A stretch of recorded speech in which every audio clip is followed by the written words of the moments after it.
नमस्कार दोस्तों, मैं सतीश। आज मैं आप लोगों के लिए फिर से एक और नया वीडियो लेकर आप लोगों के बीच में आ गया हूं।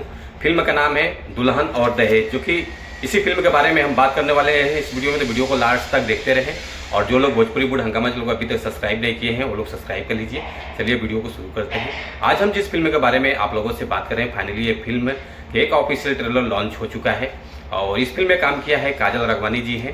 तो इसमें आनंद ओझा जी हैं, जो कि इस फिल्म के निर्माता जो हैं संदीप यादव जी हैं, निर्देशक मंजुल ठाकुर जी हैं, जो कि ये बहुत काफ़ी अच्छी फिल्म है। तो आप लोगों को कुछ इस प्रकार मैं आप लोगों को बता देता हूँ। लेखक है अरविंद तिवारी जी, संगीत है ओम झा जी का, जो कि 1 घंटे में जो कि ऑफिशियल ट्रेलर का जो रिस्पॉन्स मिला है, व्यूज़ आया है 17,081, लाइक आ चुका है 424, कमेंट आया है 16। और ये ऑफिशियल ट्रेलर आप लोगों को देखने को मिलेगा V4U भोजपुरी चैनल के माध्यम से, जो कि काफ़ी अच्छा चैनल है। आप लोग जाइए देखिए और सपोर्ट कीजिए। Thank you so much.